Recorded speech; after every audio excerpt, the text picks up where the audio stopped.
दोस्तों, कभी हार न मानना एक अद्भुत गुण है जो किसी भी व्यक्ति को सफलता की ओर ले जा सकता है। यह वह शक्ति है जो हमें चुनौतियों का सामना करने और अपने लक्ष्यों को प्राप्त करने में मदद करती है। दृढ़ता के बिना हम आसानी से हार मान सकते हैं और अपने सपनों को छोड़ सकते हैं। इस वीडियो में हम कभी हार न मानने की शक्ति और इसके महत्व के बारे में जानेंगे। हम इस गुण के कुछ प्रसिद्ध उदाहरण को भी देखेंगे और सीखेंगे कि हम इसे अपने जीवन में कैसे विकसित कर सकते हैं। चाहे आप अपने करियर, अपने रिश्तों या अपने व्यक्तिगत विकास में सफल होना चाहते हैं, दृढ़ता आपके पास सबसे महत्वपूर्ण उपकरणों में से एक है। यह वीडियो आपको वह प्रेरणा देगा जो आपको आगे बढ़ने और अपने लक्ष्यों को प्राप्त करने के लिए आवश्यक है। तो आइए इसे आज की बौद्ध कहानी के माध्यम से समझते हैं कि दृढ़ता क्या है और यह हमारे जीवन में कैसे परिवर्तन ला सकती है। एक बार एक बहुत ही दुखी व्यक्ति एक महात्मा के पास आकर कहता है, मैं अपने जीवन से बहुत दुखी हूं। मैं अपने बीवी बच्चों और अपने परिवार को भी खुश नहीं रख सकता। मैं अपने लिए भी कुछ नहीं कर पा रहा। कभी कभी तो मुझे अपनी जिंदगी को खत्म कर देने के भी ख्याल आते हैं। आप इतनी साधनाएं करते हैं, इतनी तपस्या करते हैं, क्या आप मुझे कोई ऐसा मार्ग बता सकते हैं जिससे मैं अपने बुरे वक्त से बाहर आ सकूं? मेरा बहुत बुरा समय चल रहा है। 2 वक्त की रोटी का इंतजाम करना भी मेरे लिए बहुत मुश्किल हो गया है। अब आप ही बताइए कि ऐसे वक्त में मैं जिंदा रहूं तो कैसे रहूं? कैसे अपने परिवार को खुश रखूं? कृपया करके कोई साधारण सा तरीका बताने की अनुकंपा करें ताकि मैं आसानी से समझ सकूं, क्योंकि मैं बहुत पढ़ा लिखा नहीं हूं। अगर आप बड़ी बड़ी ज्ञान की बातें करेंगे तो शायद मैं कभी समझ भी नहीं पाऊंगा। यह सुनकर महात्मा ने मुस्कुराते हुए कहा कि तुम एक काम कर सकते हो मेरा। उसने सामने की तरफ इशारा करते हुए कहा कि उस ऊंची पहाड़ी पर एक मंदिर है और उस मंदिर के पास चींटियों का एक घर है जहां पर हजारों चींटियां रहती हैं। तुम्हें सुनने में बड़ा अजीब लगेगा, लेकिन वह चींटियां उस मंदिर की जमीन को खराब कर देती हैं। उस मिट्टी की उपजाऊ शक्ति वह खत्म कर देती हैं, जिसके कारण वहां पर कोई भी पेड़ या कोई भी घास पनप नहीं पाती है। तुम मेरा एक काम करो, उसके बाद मैं तुम्हें तुम्हारे सवालों के जवाब दूंगा। तुम 7 दिन तक रोज उस पहाड़ी पर जाओ और उस चींटियों के घर को तहस नहस कर दो, उसको तोड़ दो। जब भी तुम्हें कोई चींटियों का घर दिखे मंदिर के आसपास, तो उसे वहीं पर तहस नहस कर देना। लेकिन याद रहे, घर को तोड़ने में कोई भी चींटी मरने नहीं चाहिए। इस बात को समझने का प्रयास करते हुए वह युवक वहां से चला गया। शायद उसको कुछ समझ में नहीं आया था कि महात्मा जी ऐसा क्यों करवा रहे हैं। वह तो उन चींटियों पर अन्याय कर रहे हैं, उनका घर तोड़वा रहे हैं, उन्हें नुकसान पहुंचा रहे हैं। आखिर कौन महात्मा ऐसा करेगा? लेकिन फिर भी उस महात्मा की बात मानते हुए वह अगले दिन से ही पहाड़ी पर जाना शुरू कर देता है। जब वह पहले दिन पहाड़ी पर पहुंचता है तो देखता है कि बहुत सारी चींटियां अपना खाना जुटाने में लगी हुई हैं। सारी चींटियां कतार से चल रही थीं और अनाज के छोटे छोटे कण उठाकर अपने घर में जमा करती जा रही थी। यह देखकर पहले तो उस युवक का मन कमजोर पड़ गया। उसने सोचा कि ये इतनी मेहनत करके अपना घर भर रही हैं और मैं इनके घर को तबाह कर दूंगा तो इनको कितना बुरा लगेगा। लेकिन फिर उसने उस महात्मा की बात याद करते हुए उस घर को तोड़ना शुरू कर दिया। जल्द ही चींटियों में हाहाकार मच गया। वह इधर उधर दौड़ने लगी। अभी तक जो कतार में चल रही थी, अब वह बिखर गई और इधर उधर अपनी जान बचाने के लिए भागने लगी। थोड़ी देर में घर टूट गया और सारी चींटियां इधर उधर छुपने के लिए भाग चुकी थीं। यह करने के बाद वह युवक दुखी मन से वापस अपने घर पर लौट आया। उसका मन परेशान था, दुखी था, पश्चाताप से भरा हुआ था। फिर उसने अपने बिस्तर में रात में लेटे लेटे ही सोचा कि अब तो उन चींटियों का घर तबाह हो चुका है। अब वहां वापस जाने से क्या प्रयोजन है? अब क्या फायदा होगा? क्योंकि चींटियों का घर तहस नहस करने के लिए महात्मा जी ने कहा था, जो मैं कर चुका हूं। लेकिन फिर कुछ सोचकर अगले दिन उसने फिर से जाने का निश्चय किया और अगले दिन सुबह सुबह उठकर वह वापस उसी पहाड़ी पर पहुंच जाता है। पहाड़ी पर पहुंचकर वह उसी जगह पर पहुंचता है जहां पिछली सुबह उसने उस घर को तहस नहस कर दिया था। लेकिन वह यह देखकर चौंक जाता है कि उन चींटियों ने फिर से अपना घर उसी जगह पर बना लिया था और अब वह फिर से अपने घर के लिए सामान इकट्ठा करने में जुटी हुई थी। उस आदमी को देखकर लगा कि यह चींटियां कितनी मूर्ख हैं। इनको पता है कि कल ही इनका घर इसी जगह पर तबाह किया गया है और उसी जगह पर उन्होंने अपना नया घर भी बना लिया। और यह सोचकर वह आदमी हंसने को हुआ। लेकिन फिर से महात्मा की बात याद करते हुए उसने उन चींटियों का घर फिर से तबाह करना शुरू कर दिया। फिर से उन चींटियों में हलचल मच गई और थोड़ी देर में वह चींटियां इधर उधर अपनी जान बचाने के लिए भागने लगी। कुछ ही देर में उनका घर फिर से नष्ट हो गया और वह युवक थोड़ा संतोष के भाव से कि इस बार तो मैंने अच्छी तरह से उस घर को तबाह कर दिया है, अब तो वह चींटियां यहां पर अपना घर बना ही नहीं पाएंगी। इसीलिए जाने से पहले उसने उस घर पर ठंडा पानी भी डाल दिया ताकि चींटियां वहां पर अपना घर न बना सकें। और इस तरह अपना कर्म पूरा करके वह युवक फिर से अपने घर लौट आया। आज रात में सोते वक्त फिर से वह इंसान यही सोच रहा था कि क्या महात्मा यह सही काम करवा रहे हैं? क्या किसी का घर तबाह करना किसी सिद्ध पुरुष को शोभा देता है? क्या हो अगर वह महात्मा सिद्ध पुरुष हो ही ना? क्या होगा अगर वह मुझे बेवकूफ बना रहे हो? लेकिन फिर उसने निश्चय किया कि मैं अपने काम को पहले पूरा कर लेता हूं, उसके बाद ही पता चलेगा कि महात्मा मुझसे ऐसा क्यों करवा रहे थे। और यही सोचकर वह रात में सो जाता है। अगले दिन सुबह उठकर वह फिर से उसी पहाड़ी की ओर निकल जाता है। पहाड़ी पर पहुंचकर वह उसी जगह पर पहुंचता है जहां पर उसने उनके घर को तबाह कर दिया था, और वह यह देखकर खुश हो जाता है कि वहां पर कोई भी घर नहीं था। सारी चींटियां वहां से भाग चुकी थीं। अब उसने सोचा कि अब मेरा रोज रोज आने का क्या प्रयोजन, क्योंकि चींटियां तो अपना घर बदल चुकी हैं और महात्मा जी ने मुझे 7 दिन आने के लिए कहा था, लेकिन आज तो तीसरा ही दिन है। अब बाकी 4 दिन वापस आने का क्या प्रयोजन? और यही सोचकर उसने निश्चय किया कि यहां से वह सीधा उसी महात्मा के पास जाएगा और उनको यह सारी खबर बता देगा। जब वह वापस मुड़कर उस पहाड़ी से उस महात्मा की कुटिया की तरफ जाने लगा तो उसने देखा तो अचानक उसकी नजर एक और घरौंदे पर पड़ी जो कि चींटियों का ही बनाया हुआ था। मतलब कि वह घरौंदा चींटियों ने ही बनाया था और अब वह चींटियां नए घर में वास कर चुकी थीं। यह नया घर उनके पुराने घर से थोड़ी ही दूरी पर था और जब उस युवक की नजर उस घरौंदे पर पड़ी तो उसने सोचा कि शायद महात्मा को पता था कि यह चींटियां अपना घर यहां से बदलकर किसी दूसरी जगह पर बना लेगी, इसीलिए उन्होंने मुझे 7 दिन आने के लिए कहा था। और यह विचार करके वह उसका नया घर भी तोड़ने के लिए पहुंच जाता है। जब वह वहां पहुंचा तो चींटियां उसी तरह अपने कार्य में लगी हुई थीं। वह अपने लिए खाना इकट्ठा कर रही थी और अपने घर में जमा करती जा रही थी। जो पुराना घर टूटा था वहां भी अनाज के कण बचे हुए थे और चींटियां वहां से भी अनाज इकट्ठा कर करके वापस अपने नए घर में ला रही थी।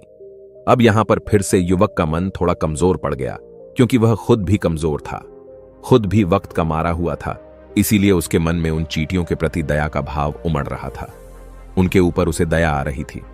वह चाहता था कि उनकी मदद करे, लेकिन वह उल्टा उनको नुकसान पहुंचा रहा था। लेकिन उस महात्मा की बात को याद करते हुए उसने फिर से उस घर को तोड़ने का निश्चय किया और उसने इस बार बड़ी ही सावधानी के साथ बिना किसी चींटी को कोई नुकसान पहुंचाए वह घर तबाह करना शुरू कर दिया। वक्त थोड़ा ज्यादा लगा, क्योंकि किसी भी चींटी को नुकसान न पहुंचाने की शर्त महात्मा ने पहले ही रखी थी। इसीलिए उसको बड़ी सावधानी के साथ उन घरों को तबाह करना था। लेकिन आखिरकार उसने उस घर को भी तबाह कर दिया और उस घर को तबाह करने के बाद वह बड़े ही दुखी मन से, इस बार वह पहले से भी ज्यादा दुखी था, क्योंकि उसने उनका नया घर भी तोड़ दिया था। वह उन चींटियों को बसने ही नहीं दे रहा था और वह अब अपने आप को शैतान या दानव समझने लगा था। लेकिन फिर भी उस महात्मा की बात को मानते हुए वह अपने घर पर दुखी मन से वापस आ गया। रात में सोने से पहले एक बार उसने फिर से सोचा कि मैं कितना बड़ा शैतान हूं, कितना बड़ा दानव हूं। पुराना घर तो छोड़ो, मैं उन चींटियों को कहीं भी बसने के लिए कोई जगह ही नहीं दे रहा हूं। वह चींटियां मेरे बारे में क्या सोचती होंगी? वह कितना दुत्कारते होंगे उस परमात्मा को जो मेरे द्वारा यह काम करवा रहा है। लेकिन फिर भी उसने अगले दिन जाने का निश्चय किया और अगले दिन सुबह सुबह वह फिर से वहां पर पहुंच गया। वह यह देखकर फिर से आश्चर्यचकित रह जाता है कि इस बार चींटियों ने एक और नई जगह पर अपना घर बना लिया था। वह पहले से भी ज्यादा ऊर्जा के साथ काम कर रही थी और उन्होंने एक रात में पहले से भी बड़ा घर बना लिया था और अब वह फिर से अपना अनाज और खाना इकट्ठा करने में जुटी हुई थी। यह देखकर उस आदमी को लगा कि यह चींटियां किस मिट्टी की बनी हुई हैं। मैं इनको बार बार यहां से भगाने की कोशिश कर रहा हूं और ये वहीं पर अपना घर बना लेती हैं। क्या इनको पता नहीं है कि मैं इन्हें यहां पर कभी भी बसने नहीं दूंगा?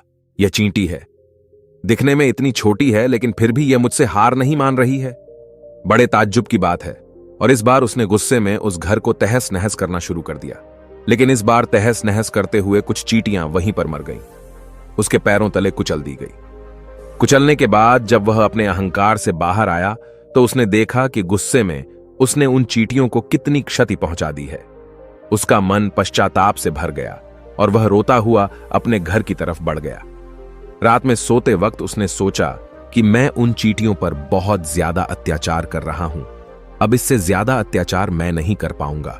और यही सोचकर वह अगले दिन उन चींटियों के लिए अपने घर से थोड़ा आटा लेकर उसी पहाड़ी पर पहुंच जाता है।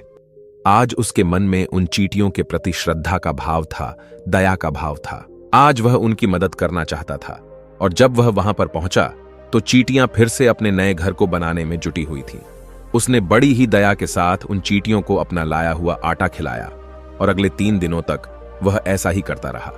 जो इंसान पिछले 4 दिनों से चींटियों को नुकसान पहुंचा रहा था, अब वही इंसान उन्हें मदद कर रहा था। वह रोज सुबह जाता और उन चींटियों को अपने हाथों से आटा खिलाता। 7 दिन के बाद वह युवक उस महात्मा के पास पहुंचकर हाथ जोड़कर बोलता है कि हे महात्मा जी, मुझे माफ कर देना। मैंने उन चींटियों का घर तबाह करने के लिए बहुत कोशिश की। मैंने उनका घर तबाह किया भी। एक बार नहीं, 4 बार मैंने उनका घर तोड़ा। उसके बाद मैं हिम्मत नहीं कर पाया, उनके घर को नहीं तोड़ पाया। मैं समझ सकता हूं कि मैंने आपका काम पूरा नहीं किया और इसके बदले आप मुझे वह तरीके भी नहीं बताएंगे जो कि मुझे मेरे बुरे समय से बाहर निकाल सकते हैं। लेकिन मुझे इसका कोई दुख नहीं है। मुझे लगता है कि मैंने जो किया वह सही किया, इसीलिए मैं आपसे आज्ञा लेकर वापस जा रहा हूं। कृपया मुझे वापस अपने घर जाने की आज्ञा दीजिए।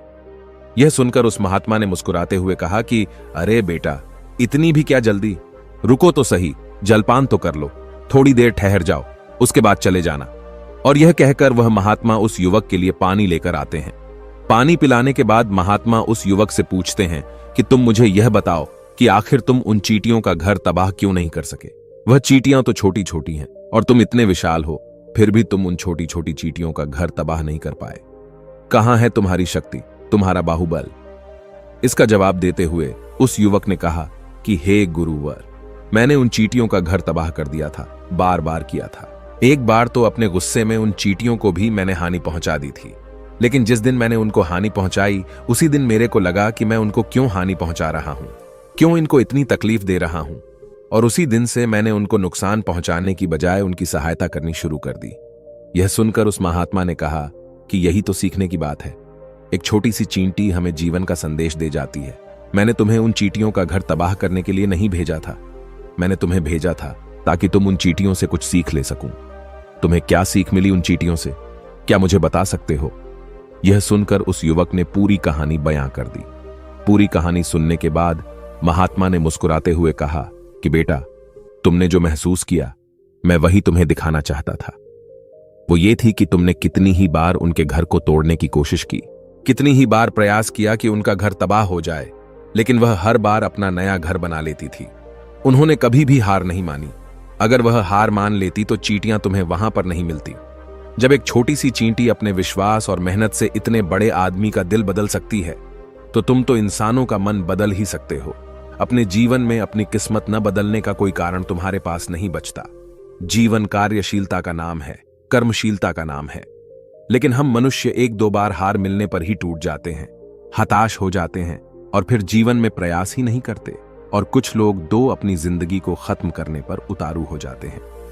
लेकिन जानवरों में तुमने एक बात देखी होगी कि वह अपना जीवन खुद से कभी खत्म कर ही नहीं सकते हैं।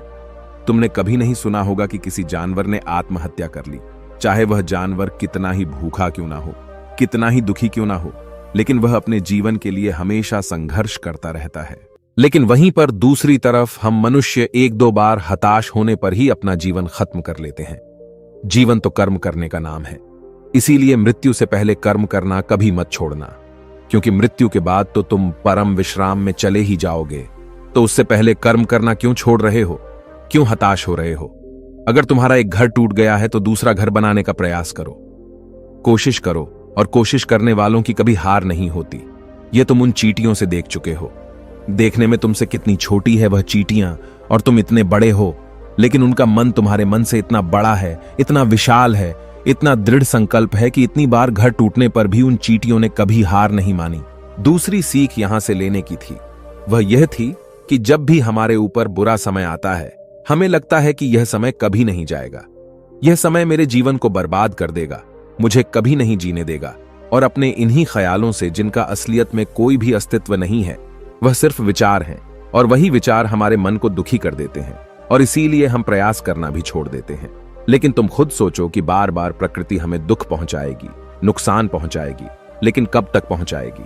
अगर हम बार बार फिर से उठकर फिर से नया प्रयास करते रहेंगे तो प्रकृति भी हमारे सामने घुटने टेक देगी, और वह भी एक दिन हमारे ऊपर दयावान हो जाएगी, और वह हमें सब कुछ देने लगेगी जिसकी हमने कभी कामना की थी। इसीलिए यह भी कहा जाता है कि बुरा वक्त किसी का भी हमेशा नहीं रहता। तुमने खुद देखा कि तुम उन चींटियों को तबाह करने के लिए पहुंचे थे, लेकिन बाद में तुम्हें उन चींटियों को अनाज और आटा देने लगे। तुम ही उन पर कृपालु हो गए। क्यों हुए? क्योंकि तुमने देखा कि वह चींटियां हार ही नहीं मान रही हैं।